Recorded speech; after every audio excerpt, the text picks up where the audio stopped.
All right, ladies and gentlemen, welcome to another edition of the Global Reality. I'm your host, Josh Reeves. This is the Thursday, February 21st, 2018 edition of the broadcast. I'm here with you tonight. Thanks so much for being with me for another edition of the show. I've got a lot of news, a lot of various different topics and stories and whatnot I want to talk about with you here tonight. So we'll be getting into all that and as much as I can get into with you here on the show this evening. I've been still just trying to take care of my health and keep that as good as I can possibly get it to be, and we'll also continue to work on Spellcasters Volume 2. And I really, that's I don't really have much else to report personally other than that. Just continue to try to work on this movie and get it done at some point. I don't know when that's going to happen. I really don't. I keep setting goals for myself, and try to keep to those goals, but it's like I said before, there's no doubt about it. This will well, since I've got Lost Secrets of Ancient America Volume 3, and I started shooting that back in like 2014, 2015, something like that. 2014. And shortly after Volume 2 came out, I started working on Volume 3. But because of funding issues, which have not stopped since then, as far as the films go, that film wasn't completed, and it was about 60% shot. So I do plan on just finishing that off, even though it won't be nearly what I had planned it to be, not even close. Well, yeah, since I do have, a lot shot for it and whatnot, I will be coming out with that, because it won't, if I don't have to go out and shoot stuff, then there's, it won't require me to have as much of a budget, but it still won't be the film I wanted it to be. But I will be coming out with that at some point. But besides, only because, like I said, it's already, it was already a work in progress. It wasn't finished, so I do plan on finishing that off at some point. But yeah, as it stands right now, probably Spellcasters Volume 2 will probably be my last film, my last full-length major conspiracy documentary project. Only strictly because, really, being 100% honest, it's kind of like, it's really the only thing I can equate it to was like, if you were working in, unsatisfactory working conditions. That's really what that's the only thing I can equate it to. Someone not wanting to work at a particular job or doing something because the working conditions that are required to do it are just, not worth the effort. And, honestly, there's not anybody in the world, folks. I mean, if you presented them with what I'm doing right now, what I have done in previous films, I mean, anybody, be it a video editor or someone who composes and scores music,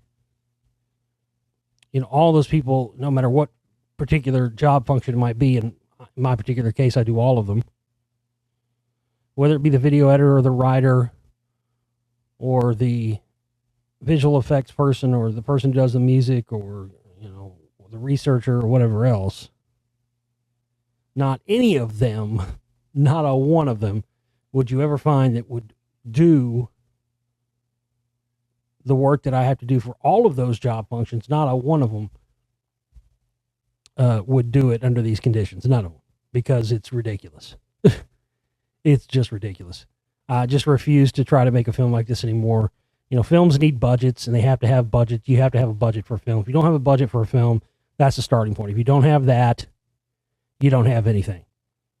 And I've, continually tried to make these films with piecemeal budgets, a few $100s here for that's supposed to get me through 2 or 3 or 4 months of work, and 2 or 3 other $100, it's just crazy. And, here I am getting towards the end of the film. And,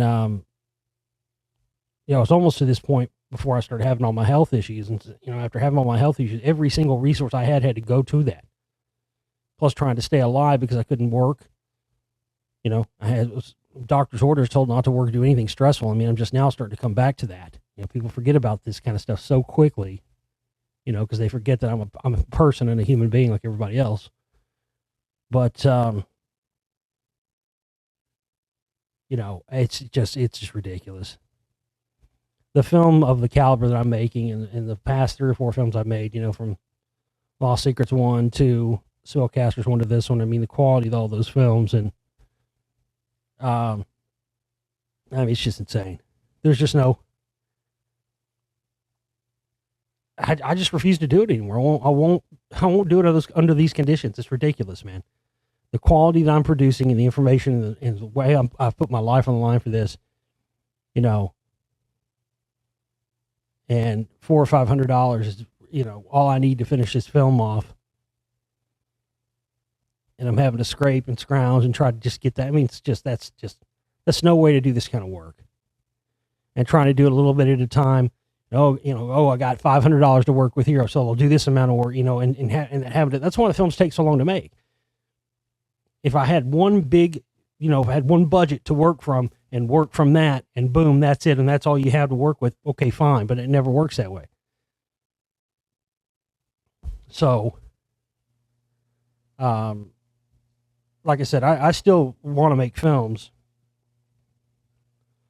but I'm not going to do this kind of stuff anymore where,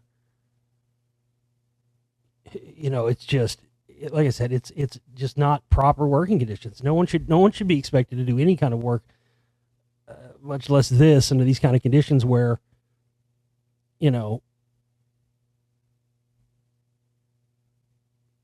I've said it a million times. I'm not going to go into it again.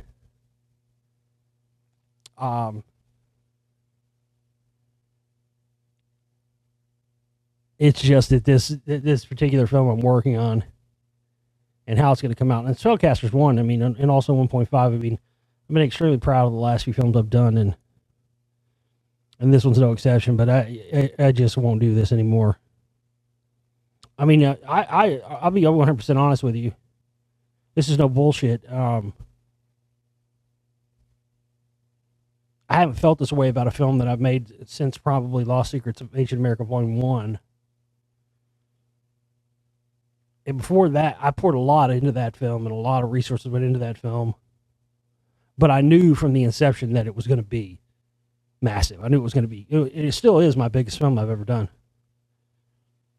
In terms of sales and how many people it reached and everything. I mean, Spellcasters 1's probably is probably a second, but not a close second at all. Well, Secret's a long way from. But my point is, I knew before I made that film. I knew while I was making. I knew before it came out. I just knew I had something, and that's what got me on Coast to Coast Ian the first time, and got me all kinds of live gigs and lots of radio interviews, and lots of sales for that not album, but that film. And I got to tell you, man, I have not felt that. I mean, I love Lost Secrets 2. I mean, I think that's my most criminally underseen film. I think Lost Secrets 2 was the one that, I mean, that was definitely one that was the cost versus what we made back on that was, I mean, that film almost ruined me. I almost didn't make another film because of that movie, because we got fucked over by the double shot of the History Channel bullshit, and Coast to Coast AM was flipping over and changing over to fully controlled CIA as they are now.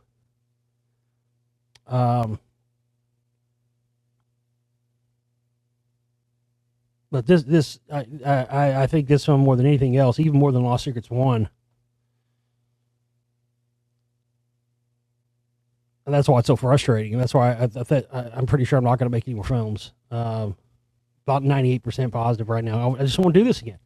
Now, if I've got a big budget to work with, if this film goes bonkers and I make, way more off of it than I'm expecting to, and as I said, I haven't felt this way since Lost Secrets 1. I believe this film has that potential. I believe this has the potential to reach, to go just beyond even, the sort of conspiratorial audience. I think it has the potential to go and reach a much larger audience, even possibly a mainstream audience with this film. And that's why it's so frustrating to do all this work, for over a year and just work solid on it, make all the sacrifices I have, and then, have nothing. I need a used synthesizer costs $400 or $500, that kind of thing. Need some plugins that cost, $200 so I can make the visual effects better. I mean, we're talking piddly shit here, and, I try and tell people we need this, and then we can barely make it through the end of the month or whatever. So, like I said, I can't see it. I can't see myself doing this anymore under these conditions of making the film and whatnot that don't seem to have any sort of solution or way to improve, other than, this film goes gangbusters. But like I said, even though it has the potential to do that, if there's not a budget to realize that potential, then that it's going to be wasted potential. And I felt that way about some of my past films, who had had more money, they could have been way better. And still, go look at what I see some of these shitty documentaries. There's stuff I see on Netflix all the time.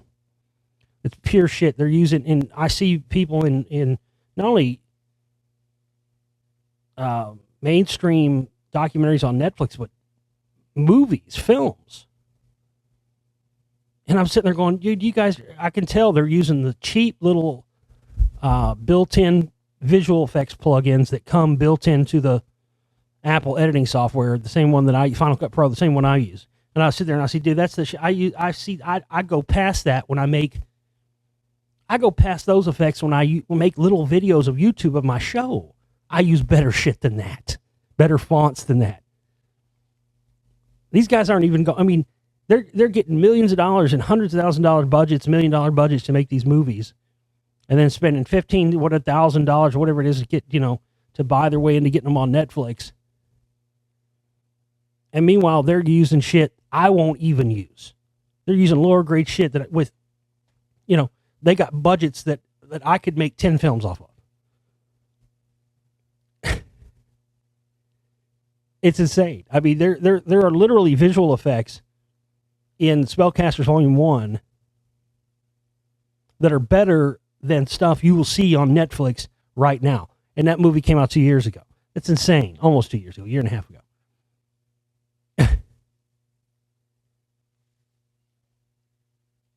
It's nuts. It's crazy. I see it all the time, man. I see people I'll see it on commercials. Like whoever made that got paid a fuck ton of money to not really do anything but turn in something that they just probably did in 5 minutes on their laptop. There was no thought behind it. There was no, no care to make it better. That blows me away. So anyway, that's the update there. I want to talk about that because that's where I'm at right now. I'm just in a major area of frustration, just because really honestly, this film has the potential to really go beyond and reach a much bigger audience than I've ever been capable to reach with any of my other films because of the subject matter and what I've uncovered here. And this is going to be major. Some of this stuff in here, this movie is going to be major. Like, I have no doubt it'll probably make at least some music news, and there's some really huge stuff in here. And, if I had another $1,000 to throw at this thing, I could make it twice as good as it is now. And that's nothing. I mean, we've only put maybe a couple of thousand in this movie anyway. It's like I said, it's just really frustrating because I know what I've got, I know what work I've done, and I know what is out there, and there's nothing like this out there, and it's, it may not reach its full audience now, but this thing, I'm telling you, I've never felt more this way about something I've done ever. Normally I'm just like, yeah, it's good, whatever. But this really,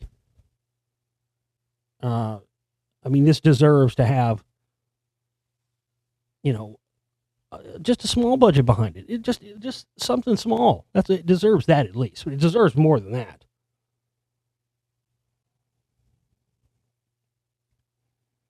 But yeah, it's frustrating. And look, there's no guarantees in life with anything, but this one definitely is something else. Be sure you check out our download shop. That's where you'll find all of my documentary films and all my audiobooks. We got so much stuff in there. And I don't think enough people go in there and check that stuff out on the regular. And I don't think I mention it enough on the show on the regular. I've tried as of late to get better at mentioning it more, because that's where you'll find all the work. And a lot of people don't realize out there, they hear my show, they find it on YouTube, they think I'm just another YouTube broadcaster and stuff. But, I started this show back in 2007. Podcasting wasn't even around then,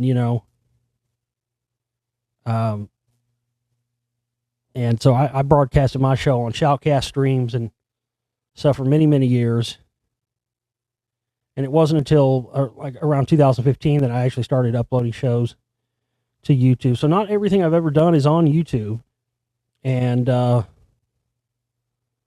certainly my first couple of films, 9/11 New World Rising and Secret Volume 1, even though they're in crappy quality compared to what you get in the download shop. Those first two are on YouTube, but past that, none of my other films are on YouTube. So you have to get those and buy them directly from me through our Global Reality download shop. And you go check it out, man. I'll put links here. There's always links. You'll find the links in the comment section of the YouTube videos, and of course on online at my website, theglobalreality.com. Right in the middle of the page, there's that buy all Josh Reeves documentaries here, including Lost Secrets of Ancient America. Just click that and it'll take you to the download shop. We got the complete 10-year anniversary audiobook box set. It's just a phenomenal work. Everybody who's bought a copy of that is really unlike a lot of my stuff. I don't know what it has been about that. I guess it's a good deal. But really, almost I wouldn't say every single person, but man, a good majority of people who bought that, more than anything else I've done, have sent me emails saying, man, this is awesome. This is so worth the money. And it really is for what you're getting for $30. 15 MP3 audiobooks clocking in at 91 hours of content, ladies and gentlemen, at only 1.6 gigabyte file size. You buy that one, and then you buy my newest one. It came out back in November.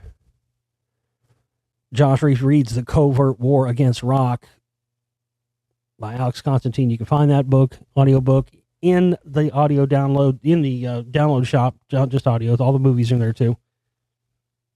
And we recently just put back up. A lot of people asked why this wasn't in the download shop anymore, because we had it in there back in 2013, 14 or so after I did this. But I did my, it was actually the one and only, this is pretty crazy, the one and only ever, no, that's not true. I did some other smaller ones, but not like this, not one that was like 2 hours and broken up into, this was a big, huge, massive presentation that I did in Houston back in 2013. And it was crazy. I just had a couple of cameras set up to catch what was going on, because I was going to put it online later or try to do something with it. Some guy that wasn't even there, I don't know whether he was a spook or what, it was just bizarre. Some guy that wasn't even there to see me, he claimed he was just walking by the hotel, just walked into the room. I don't even know if he paid to get in. He just, right when we were setting up the cameras, he walked in right 5 minutes before I was getting ready to do this presentation and says, "Hey, you want me to film for you?" And, maybe his camera work wasn't the best. Anyway, the audio from that was kind of noisy, so I cleaned up the video a bit, made a new master of it with brand new cleaned up audio.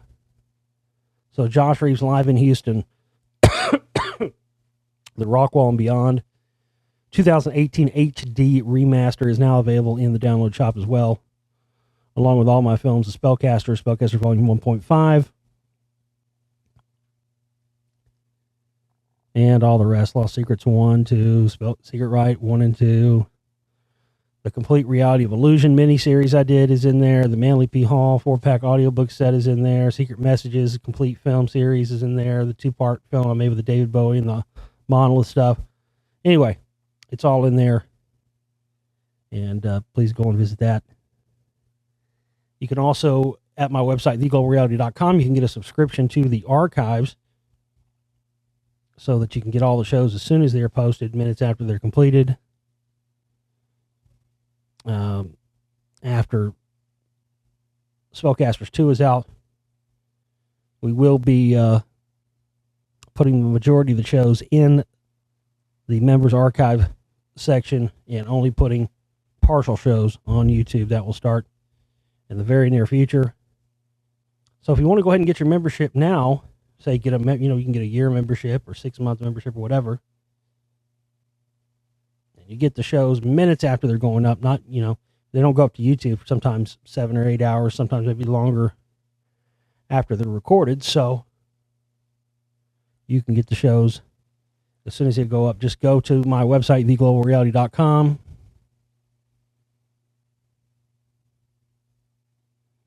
And on the top right-hand side of the page, it says subscribe, radio archives, and then subscribe button. Hit the subscribe button, and it will take you in there where you can get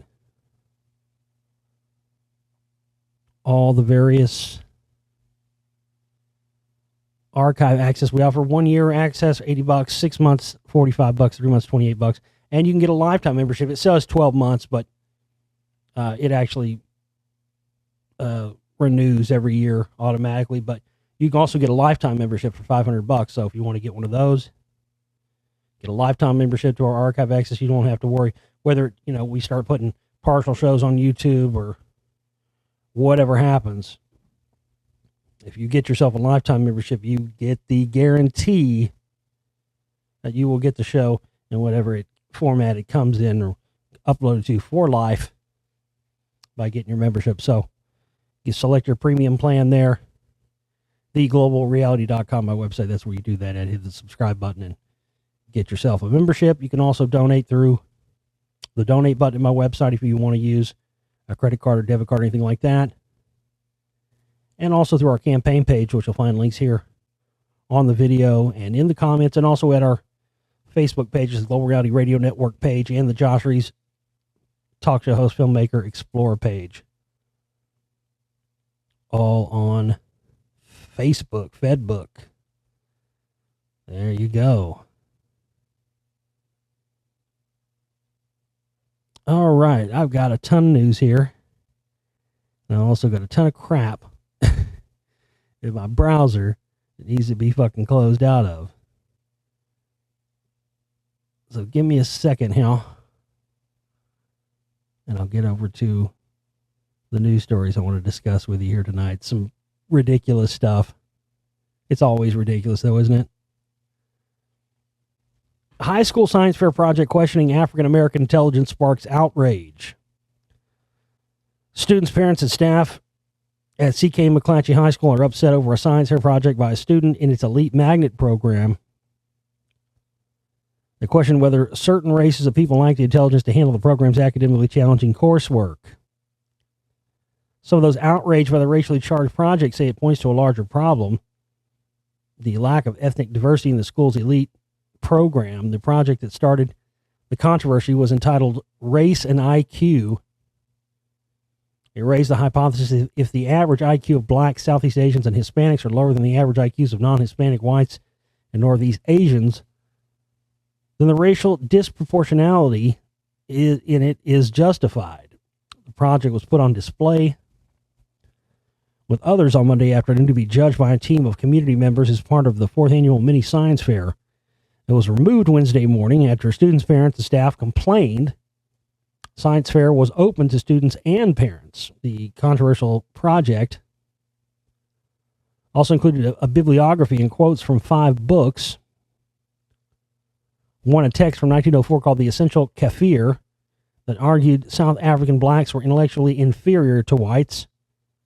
The term kafir has since evolved into a racial slur in South Africa, where it is sometimes referred to as the K word.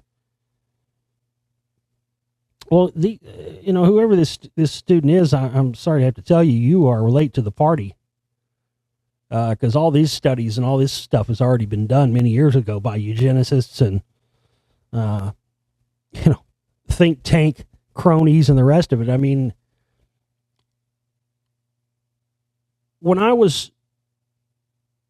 it's hard to believe it's been over 10 years now, but when I was first finding out and researching and learning about the CNP, the Council for National Policy, which I covered in my second and third film, The Secret Right, Volume 1 and Volume 2,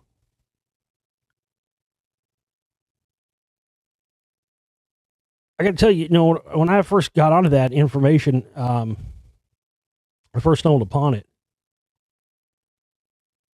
I really had no idea what I'd stumbled onto. It really was one of those cases, like something you see or read about, on a TV show or a movie or something, where somebody stumbles into something that's just,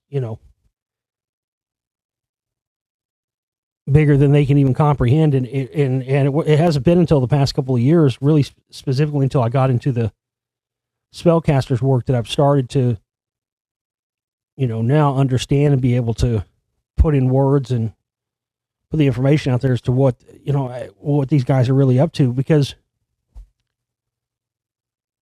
that was one of the things I couldn't comprehend for many years, is why people would get so shit scared when you'd bring up the Council for National Policy. Brought it up to one of these guys, that were in it, they would get fucking freaked out and scared. And of course now, since we know that it's a absolutely 100% a CIA front organization, and as I show in the Spellcasters Volume 1, you see the connections with Scientology and the connections into the truth movement.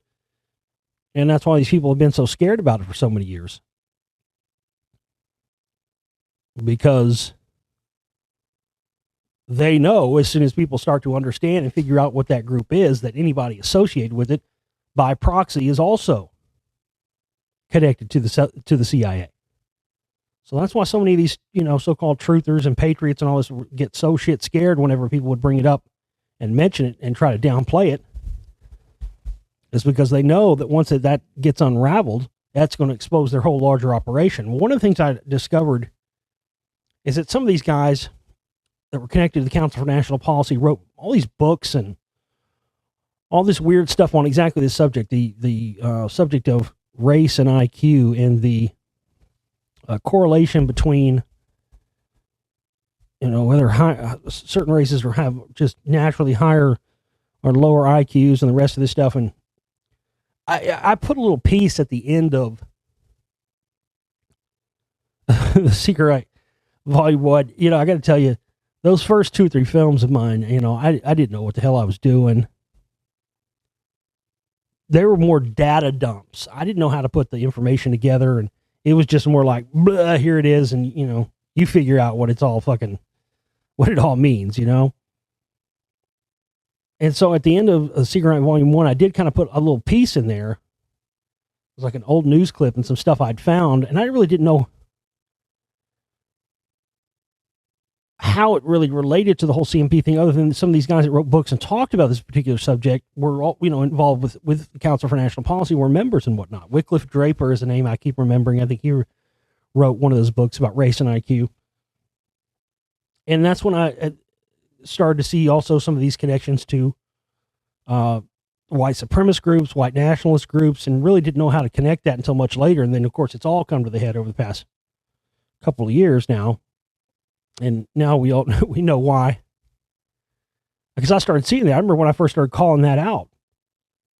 And nobody believed me. Of course, it turned out to be true, is that, conspiracy people and people into that were being roped in through the conspiracy channels, through, stuff like 9/11 or UFOs or whatever else, and getting funneled back into another political paradigm and getting funneled right back into left-right versus politics, while at the same time being brainwashed into believing that they are not doing that.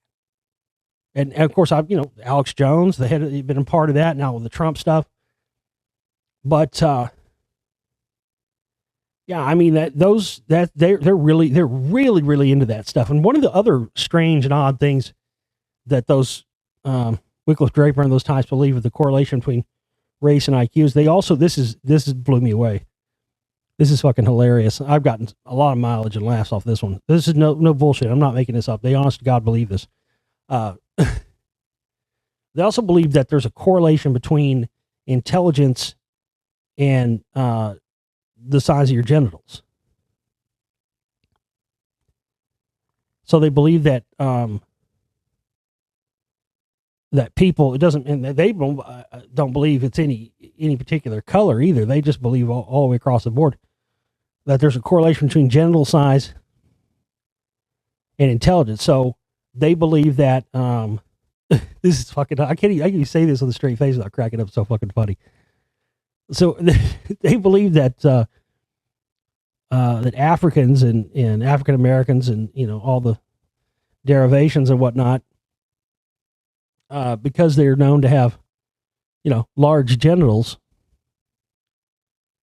that also means the larger the genitals, the lower the intelligence. So basically, they believe if you got a huge 18-inch swinging cock or a fucking 13-inch fucking clam with a 15-inch labia that starts up near the belly button or whatever. I mean, they think those people are the dumbest. That kind of goes. I would think that if you had the bigger, you'd be smarter. But at the same time, it's just funny, isn't it? So I guess what those guys, those old crusty white guys who came up with that, are telling us is that this is true and they figured it out. And they're the master race because they have the tiniest wieners on the face of the planet. That's what they're telling us. But, as for me, and the way it goes for me, well, all I can say is, if there's anything to that whole thing, I don't believe that there is, but if there is, I'm a fucking genius. Yes, sir. All you motherfuckers out there with your fucking little, with the 2-inch killer. If you're packing the 2-inch killer, guess what? It reminds me of this old Mr. Show skit where it's like, this guy writes this book and he's like equates how much money you have with your intelligence. I guess they're kind of playing up on that. It was like so-and-so didn't have very much money and worked a shitty job, and he was an ignorant man. Then he won the lottery, and the next day he won the lottery, and now he's a genius. It's like, did you know that Mozart and whoever, Galileo, made very little money and blah blah this that and the other, and there's a dude wrenching behind a fucking car like a mechanic or something. He's like, so that means I'm worth more than Galileo and Mozart put together. And then they cut back to the guys like David Cross. They got cut back to him, the guy that wrote the book, and he's like, I'm smarter than you, brainiac. So that's what it is. So yeah, if you got a big fucking wang, you're a dumbass, and if you got a little tiny 2-inch killer, you're a fucking swine. And ladies, same thing. You got to, if you got a big old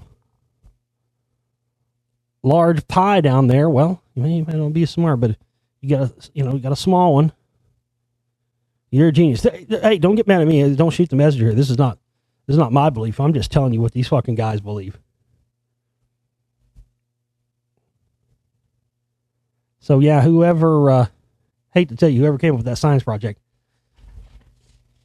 they should be cast out, not for just, not for the subject matter. I mean, they should be cast out because they stole that shit. That's already been done. These motherfuckers already came up with that decades ago. Many books been written about it.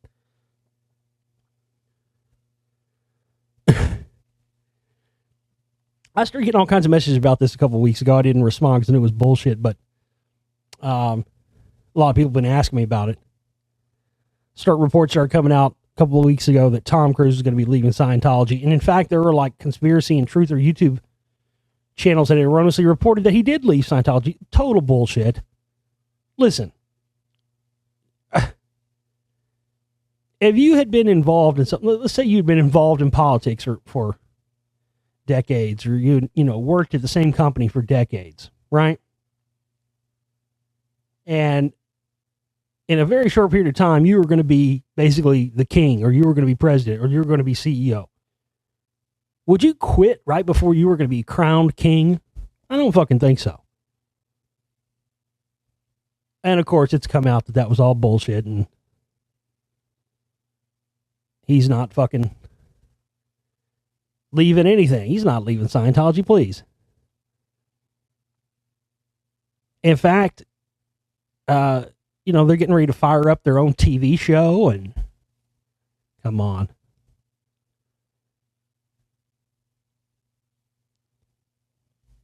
Yeah, old Tom Cruise. Tell you what. You guys ever hear the, I don't know if I'll have time to put this into Spellcasters too, but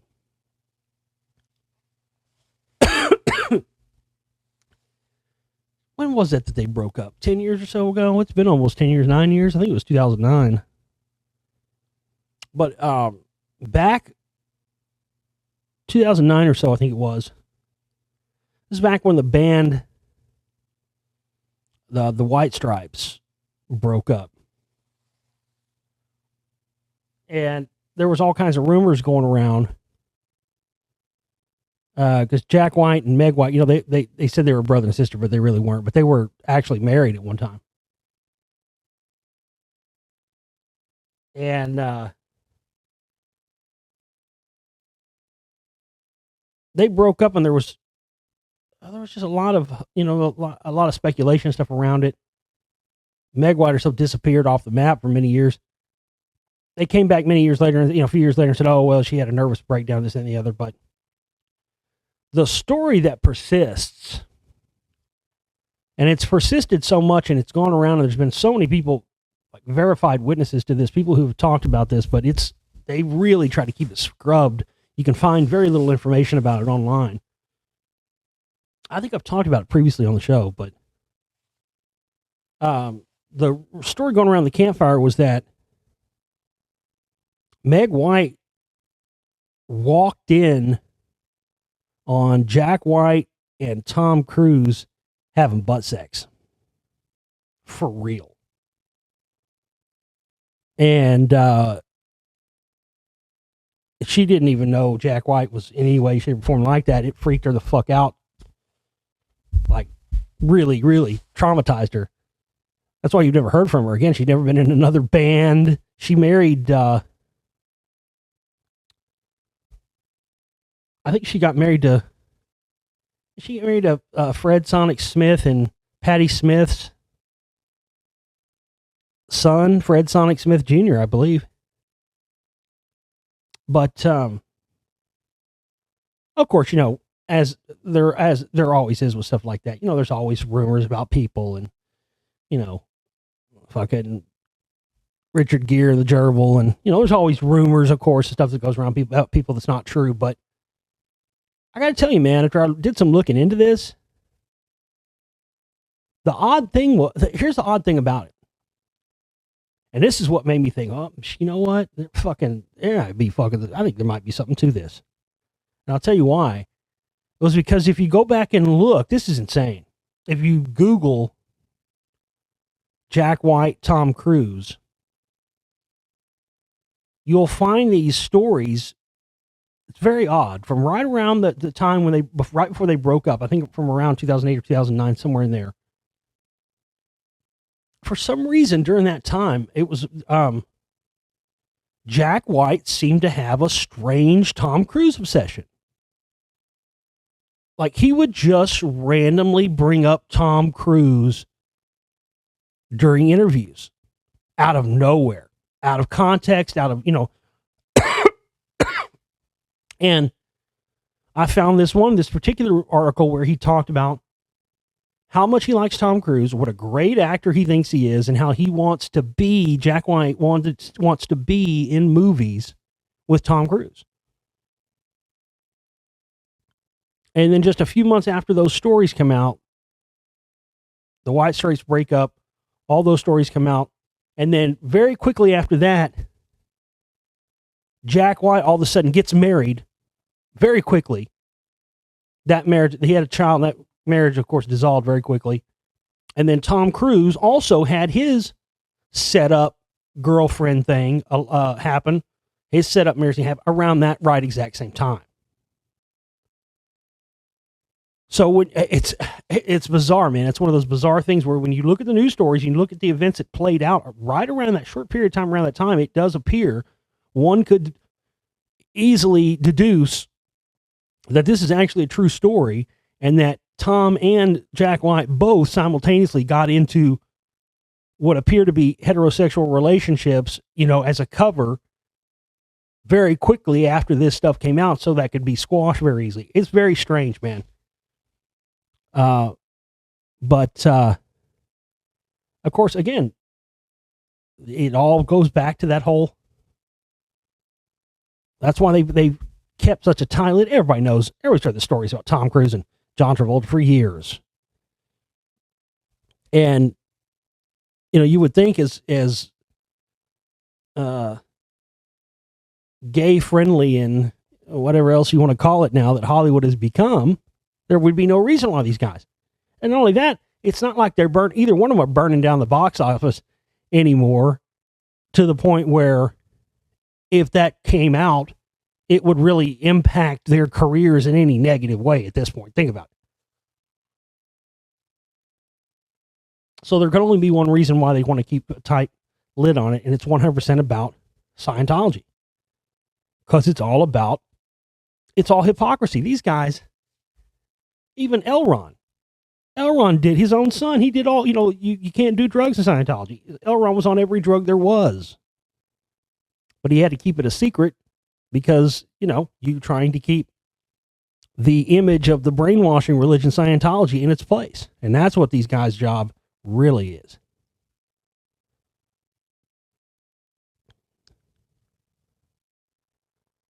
What else we got? Former Intel president launches new microchip company with the backing from the Carlyle Group. Wow. Well,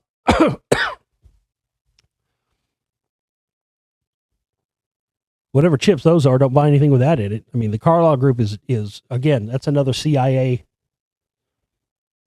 outsourced company. So these guys, everybody knows that they've been building back doors and NSA backdoors and everything into the operating systems, specifically Windows, since the late 90s. I mean, that's almost 20 years that's been going on. And there's all the stuff that's come out recently about,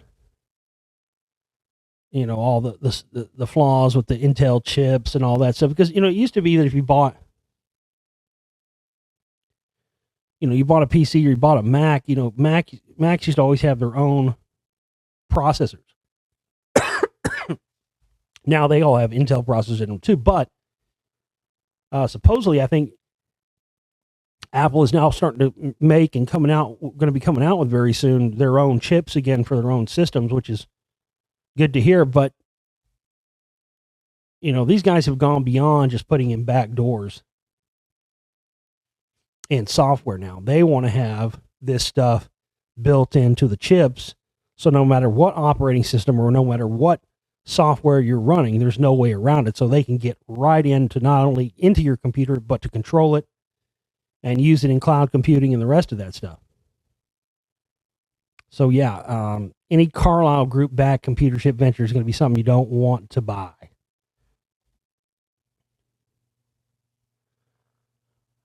I forgot to mention this earlier in broadcast. Excuse me. When I was talking about the download shop, why I brought that up. No, it's not why I brought that up. I forgot to mention this in general. It doesn't have anything to do with the download shop. Scratch that. It has to do with the YouTube channel. That's it. If you haven't heard the latest upload that I did to YouTube, it's a 3-hour compilation one of our listeners made for me a few years ago. Classic rants, 3 hours worth of some funny shit, man. Funny stuff and great classic stuff taken from the broadcast from between 2007 and 2014. As I stated before, this show has been going and broadcasting for many years prior to just the people who've been listening on YouTube and stuff. So anyway, go and check that out. I meant to bring that up earlier, forgot to.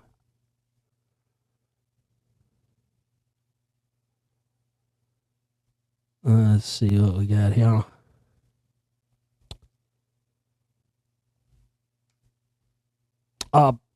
Former Canadian Minister of Defense Paul Hellyer is in the news again. He seems to be, if he's not talking about UFOs and aliens, and now he's talking about the Illuminati's real and run the world. Of course, you know, this guy is not bringing anything new to the table. He's not presenting us with any new evidence. He's strictly just saying that he agrees with stuff that tons of people have already figured out and known about for many years. I don't see this as newsworthy. I don't see this as being, you know, why is, because he's a former defense minister? Well, that should be the reason why you shouldn't believe anything he says. But now, because he's a former Canadian defense minister, everything he says supposedly is supposed to be, it's a honeypot, man. It's just like I've talked about before.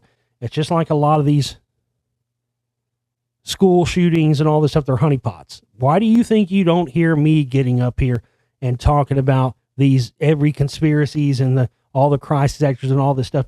How come you don't hear me up here talking it? Because folks, I don't fuck with honeypots. Okay. I know what a honeypot is. And a honeypot is a trap. It's something that's laid there and easy. 9/11 was full of honeypots. It's easy for you to latch and grab onto so that the people have perpetrated have easy ammo to counter it so that they can then throw the baby out with the bathwater and try to discredit all of the things that you talk about, not just that one particular subject. So, meaning, okay, well, you might be right about 98% of the things you talk about. But then when you take on one of these honeypot issues that they've set for you that have really, a lot of stuff is too convenient. You know what I mean? They leave too many convenient clues for you to deduct that that's what it is right there for you to find. That's a honeypot. And they use that, and that's what they're doing now currently again with the latest school shooting. And that's why you don't hear me get into it. These are honeypots, folks. They're there to create a specific operation to attempt to discredit people who are putting out solid info on other things by then just demonizing these people. Oh, they're just insensitive liars, so they're the enemy now. And as I've been telling you for years here, folks, many, many years I've been telling you, this has been the story. This has been what Alex Jones and all these guys are there to do. Guilt by association, to associate and mix up true stuff with made up stuff so that people don't have the discernment to be able to tell which is which. And then they'll either believe stuff that's not true or not believe stuff they should be worried about that absolutely is true. And that's been a big part of what I've done here and what I've continued to do is to try and do my best to separate best I can the two for you. But, again, if you hear me not talk about some of these subjects that you hear every other conspiracy person talking about, and you wonder why I'm not talking about it, chances are the reason I'm not talking about it is because I believe it to be a setup, an op, or something else, and I'm not going to connect myself with that and fall right into the trap they've set because I know better than that. So, again, don't think it's just because I don't know about these subjects or haven't looked into them.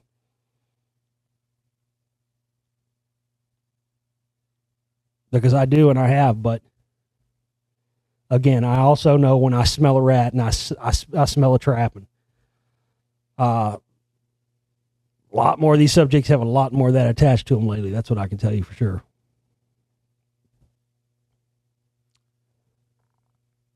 Okay, folks, that's all I got for you tonight. We'll be back here hopefully with you tomorrow. Our goal for this week is, we just, as I talked about earlier in the show, whatever we can get towards the completion of Spellcasters 2 and covering our operating costs this month, that's our goal. Be good to raise at least $200 this week and then not have any of the rest to worry about till the end of next week when the operating costs come due. But if you want to contribute, please go and do so. All right. You guys take care. We'll see you next time.